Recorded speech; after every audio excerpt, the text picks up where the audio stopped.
We have with us a very bright young lady this morning to get us a little talk on kind of a not very well-known business outside the west side of town. And Judith, you want to introduce this young lady, please? Yes, Diane Slack is in charge of Midwest Record Storage, Inc. And as I told Diane a bit ago, my nodding acquaintance with them is that there's a window by my desk at the hospital. And I see the truck come, and the men come with their dolly, and they take lots of boxes. And I told her they must have a whale of a computer system out there, because she says within 3 minutes, if they called and wanted the records for Jim Ash, she could have them located in 3 minutes in all those thousands and thousands of boxes they have out there. It boggles the mind. They must have 6 boxes for Jim Ash. and Diane, I think that somebody told me, maybe it was you, that that's the largest facility of its kind in the country. In Central Illinois, it is. Yes. Oh, well, yes. this part of the country. Yes. Then. Central Illinois. I was close, we right? were close, yes. Diane, give us an overview. Tell us what the modus operandi of your operation is, sure. please. Yeah. Take us through how, if you want to take or the medical records, what happens to, how do you process them out there? Well, our guys pick them up just like Judy has seen out the window every day almost. When they come in, they're processed, which means we index them, we barcode them through our computer system. We have a specialized proprietary system that we only use for commercial records management. And then they're all indexed, put on shelves, and from there they're dumped in our computer system. And that's when all the inventory takes place, and it's all managed and tracked from there. And everything's backed up. So.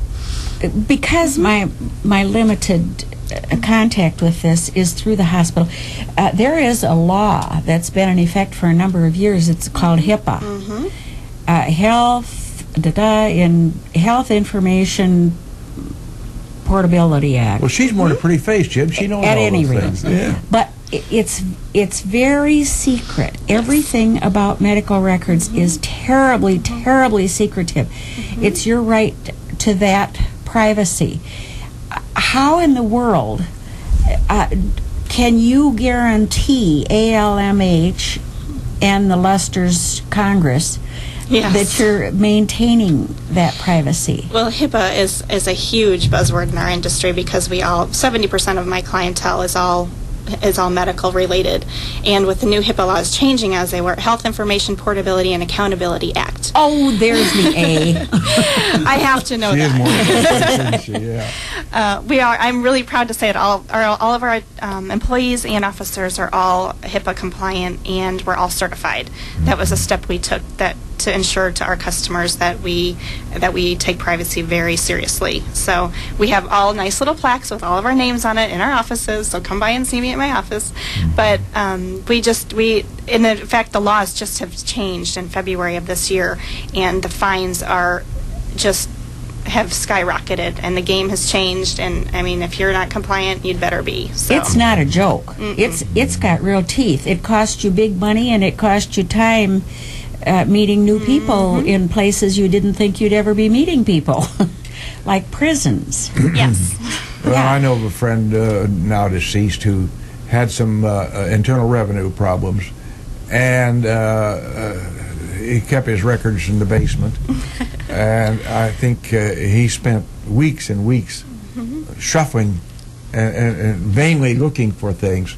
Your service, the professional service, that's available to, if I had those problems, I had my record storage, and you don't take individuals, it's all businesses and corporations. We take individuals. We have. Oh, you do? I was telling Judy the other day, or just earlier today, we have anywhere from 5 boxes to 10,000 boxes, and everyone in between, all industries, from dog food companies to retired people. So it just all depends. If you need help managing it, or don't have the space to manage it properly, don't have the employees to manage it properly, we do that for you at a fairly reasonable cost. It's a solution. Now, is this per, you mentioned up to 5 boxes, up to, my goodness, do you do it on volume? In other words, if my records took 2 boxes.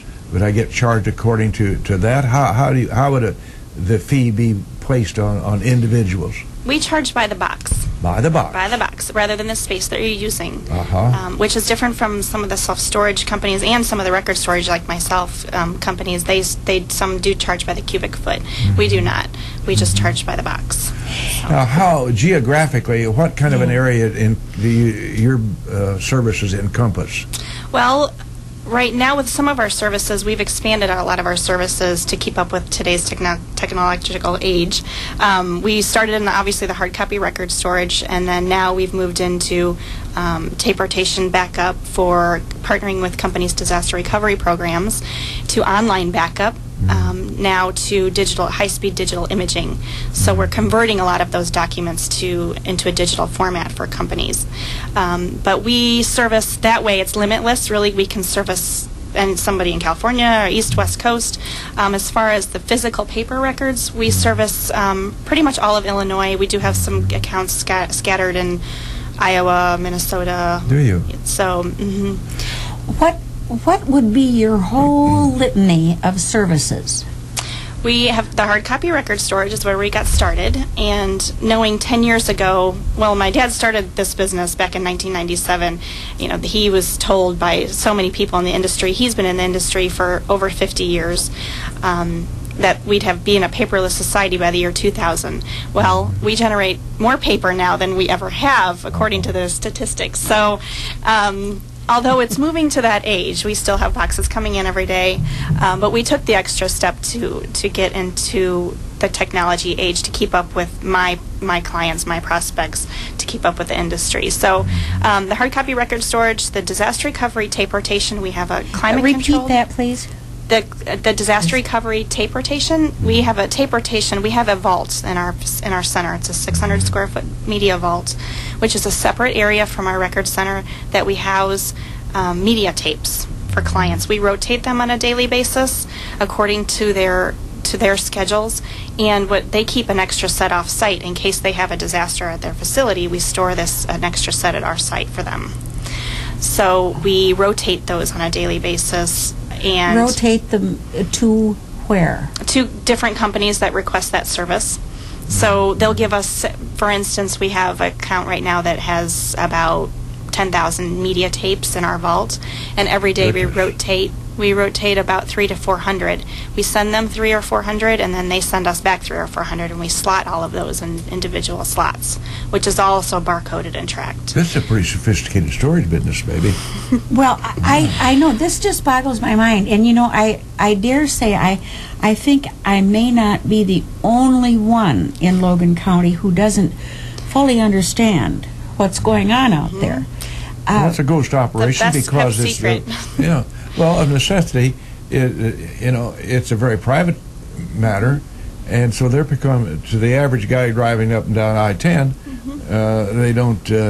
They don't recognize the depth of what you offer out there. Let's take client A, who has a doctor's office, for instance. They generate obviously a lot of records that need to be preserved. Take us through, you pick up from Dr. A and take it into your place. What happens to those records then? They have the option of either indexing. We offer a bunch of different solutions for that client. And now a lot of our medical, client A, I would suggest to them, I'm sort of a consultant / sales lady, box lady as they call me.